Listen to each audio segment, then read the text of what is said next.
Hey, remember when I announced a new devlog series for the map Aridpass, where I talked about releasing devlogs through the entire process of creating it, similar to what I did for Yavla? Well, oops. I accidentally made the rest of the map and released it to the workshop already without doing any of that. My bad. Before I get into the full explanation of what I did, be sure to go check it out in the workshop, and in general, right now is a great time to go take a look at the workshop anyway. It's very roughly the assumed summer map deadline happening right now, and there's a ton of cool projects hitting the workshop that deserve your attention. Go check it out and be sure to vote for what you want to see in the game this year. So, a quick explanation. Aridpass was intended to be a project that I just kind of poked at between others, something to keep myself occupied and amused with on the back burner. Well, unfortunately or fortunately, depending on how you look at it, my brain works how it chooses, and in this case, it hyperfixated on this one. Since I started it, I have released an update almost every week, tested it on my server, and iterated it again for the following week's test. And this one just kinda came together faster than some of my other projects. It started off as a challenge to myself to do every aspect, gameplay, detailing, all of it. Most of my recent projects have been pretty large scale with teams and custom themes and a ton of custom assets made specifically for it, and I wanted to bring things back to a simpler time for myself. And I'm proud to say, for the first time in about a decade, I did it all. So all that said, to make up for the lack of devlogs, I figured I'd make a scripted rundown video of the map and some of the developments been through, instead of just winging it like I usually do for these types of videos. For gameplay changes from the initial version, a lot has changed, but the overall shape is still pretty much there. The opening area is pretty close to how it started, except for the cave route, which has turned into a building, which makes a lot more sense visually and is more fun gameplay-wise. This building has turned into a great hold point for blue once they navigate the lower ground and get past the initial defenses. This becomes a safe position to hold while being able to see any red trying to push in ahead of them. It also lets them peek out and check sentry and sniper positions without being fully exposed. Red has less space to do it from behind all this on their side behind the wire walls, so it tends to benefit blue more in that way, especially with the health pack on their side. The hallway here between first and second opened up a bunch visually, but it's technically still just an enclosed room with higher ceilings and no tight doorway at the entrance. I experimented with a bunch of different routes here. In a few versions, when blue captured first, a lift route opened up to give them high ground advantage into this area, but it proved to be just too clunky and not very intuitive. So I ended up just changing the high ground dynamics, benefiting those who pushed in, and despite being a pretty choky, often sentry-laden hallway, red generally has a difficult time holding it with how open the area is, and blue can push them back with a bit of fighting after taking first, which is how I intended it. I've had a few people question the lack of any flanks here, but this is sort of where I'm sticking to my guns with how it plays so far. And it's still much more dynamic and interesting than some of the earlier TF2 map choke points, in my opinion. I feel like it ended up being a good balance between the old school choke point design combined with modern height variation and openness. The second point area has had a fair amount of changes, but primarily just more cover added, a guard tower for red, a new sniper perch benefiting blue, and just more smaller gameplay elements to make it more interesting. How blue enters this area has always been a tougher aspect to figure out over time, with a lot of iterations dedicated to changing up that dynamic. I added and removed and re-added some routes over time, ultimately setting with what I currently have today. It seems to be a good mix of ways into the second area that still allows for it to be an interesting fight with multiple sentry options for defense. One area of note is this side building next to the capture point. It may not seem dramatically changed in the grand scheme, but besides just opening it up, I pushed the entrance to the back flank area back, so you have to take this ledge here before you can access it. It seemed to greatly help the front line aspect of the map, not allowing blue to push past that line of defense too far, and it helps give the map that classic push-pull feel I was shooting for. It's a good example of how a small change seemed to help the flow of combat a ton. Going around the corner to last, I opened up this wall to connect the back and front areas better, as it seemed kind of annoying to rotate between the two. At one point I experimented with a door here, primarily to block some nasty sightlines, but I ended up just changing some of the other door positions to fix that instead of keeping the clunky dynamic door. Last is probably where the most iteration happened in the map. I opened it up a bunch. The side building was axed for more lower ground, and I got rid of the easy access red had to the upper blue flank.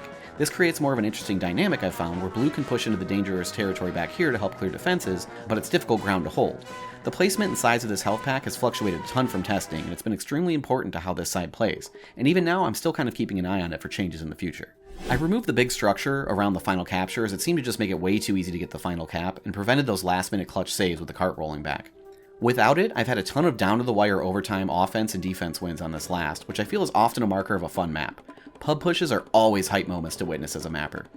Originally, I was hesitant to put too much high ground around the capture point, but as you can probably see, I ended up with a lot of it. For quite a few versions, I had removed this side's upper exit, but I recently brought it back, and I feel like it has played out well because of it. Red will often set up here to spam down the cart, but blue can dive bomb in with like a jumping class to clear it out and help the push. Pretty early on, I put this alcove building in, which tends to be one of the top sentry spots. Admittedly, engineer is one of my weakest classes in the game. I tend to react and buff or nerf sentry spots as they appear, but this was one I definitely created, intending it to be a strong sentry hold point. It not only fleshed out this last area with some more interesting gameplay around it, but the dynamic of being able to see blue pushing behind it makes for a lot more tense and fun moments. It lets engineers not only just be a hold point whacking away in their buildings, but also provide intel on attackers' positioning and call out flank attempts on the backside of last. So let's talk a little bit about the detailing and a bit of my theory behind it. I had a blast detailing this by myself, and it came together surprisingly quick. Obviously, I took a lot of influence from early maps, especially Gold Rush. I defined a limited palette of materials and tried my best to stay consistent with it throughout the map. I came up with some general shapes early on, and during the detailing pass, I tried to think of the overall composition and visual flow of the higher up detailing. TF2 uses a lot of tiered structures to break up taller buildings, so I did my best to make it look like the buildings were added on over time. A new structure would often be a different material than the one adjacent to it, to add to that ramshackle sort of look. But it's really easy to get too chaotic with it, so I often had to rein myself in, which is where the limited material palette came in handy. For team colors, I primarily used the rusty metal to designate red-held areas and to indicate where you were going to be moving into their territory. This central tall red structure and radio tower helps players keep a sense of direction in the map, and it's able to be seen from most gameplay space. From walking out of spawn, it appears as a foggy distant object, a goal to shoot for, and which each capture point brings you close to. First is almost directly in the shadow of it behind it, starting to approach. Second is at the base of the tower with a large red billboard telling you that you're getting closer to the finale. It is now quite literally advertising itself to you. Turning the corner to last, you are now under the tower itself, the rusty metal showing exactly where red is coming from and clearly indicating that you are deeply in red territory. Everything is looming over you, and you know this is the grand finale. The transitionary areas in the map, like the choky hallway or outside flanks, are more neutral browns with touches of red to imply contested territory while still showing that it starts as space owned by red. The more obvious touches of blue are the initial spawn, which I thought compositionally turned out really well. I wanted it sunken between the rocky faces, but not buried to the point of being out of sight, still visible from where red holds first and clearly indicating where blue will be pushing from. I also put more of this blue material in the location of blue's forward spawn to hold that trend and help designate territory, even dynamically changing spaces.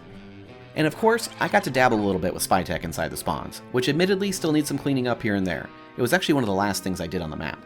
I always like to do these layered ceilings in spy tech, and this black trim seemed to help sell the look I was going for. A quick note about lighting in the map: I determined my close to final lighting angle and values pretty early on in the map's development, which allowed me to build the map in a way that played off of it, instead of fighting it. I tried to keep my buildings low enough to allow light into the space without having to rely on too many external lighting sources in spaces that were intended to be outside. I let the natural light highlight important places for me, like transitionary areas and corners that see a lot of action, and the darkest shadows to fall outside of gameplay space, helping point out that they aren't important to the player. One particularly fun instance of this is this room, which I wanted a little bit moodier and cozy looking. I cut a hole in this raised up position as I was working on it, and the light just happened to fall right on the health and ammo pack, highlighting it. So in my detailing, I made sure to leave that part open. This is a really good example of the way that the near real-time lighting in Hammer++ helps us out these days. Something like that would have had to have been very intentionally planned versus being a happy little accident. In general, I tried to maintain warmer lighting around the map, saving these brighter white spotlights to highlight the capture points themselves. The outer edges of the gameplay space was another challenge for me. These types of spaces aren't something I've had the opportunity to work on much, to be honest. When I help detail a map, it's often the interior spaces versus the bigger landscapes. So I took some inspiration from maps like Gold Rush and Badwater, and I kept a lot of the detailing in the map itself versus the Skybox. I figured this would help me go a little more detailed without completely murdering optimization, as everything in the Skybox always renders. This also allowed me to keep the 3D Skybox itself relatively simple. I was especially proud of this space around the opening area. I figured because it would be stared at so much during setup and the initial fighting, I'd put a little extra into it, and I feel like compositionally it turned out great. Considering the map is called Aridpass, I figured it should be nestled between two taller elements, so the mountain on blue's side is opposing the spiky terrain closer to red's side. I also tried to be careful not to put the map in a large bowl, which also left room for the 3D Skybox to show through and make it feel a bit more airy and open.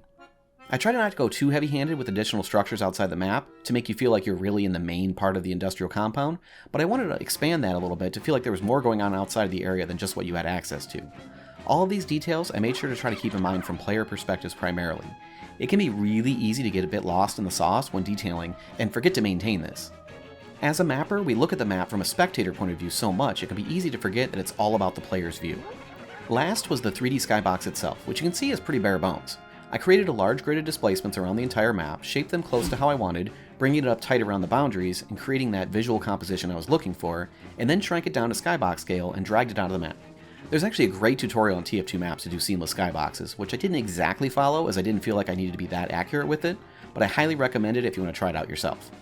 After that, I tossed some key skybox scaled props and a few spiky displacement mountain bits around, and that was pretty much it. As I said, the map came along way faster than I anticipated, so it's currently up on the workshop and ready to be voted on. I'm still continuing to update the map with feedback from testing on my server and elsewhere, so if you get a chance to play it, or even just run around, everything helps to know. Be sure to check it out on the workshop, a link is in the description, and vote, favorite, and subscribe to the map if you'd like to see it have a chance to get in-game. These votes help the map get seen by others, so taking the time to do it is greatly appreciated. As always, shout out to my Discord community for helping test this. I could absolutely not have had cranked this out without them. We test almost every Friday with whatever my latest project is, plus work in progress maps from other mappers in the community. If you'd like to join us, a link to that is also in the description. And of course, massive thanks to my Patreon supporters, including Agent Maxwell and Boston Austin, who get some early behind-the-scenes shots and thoughts of what I'm currently working on. If you'd like to join their ranks, the cheapest tier is only $1 a month, and it gives you just about full access to everything. It also helps show me these types of videos are appreciated and I can justify more time spent on them. Thanks for watching and all the support. I've got some other fun projects planned for the year that I'll be starting to test soon, so I'll see you in game.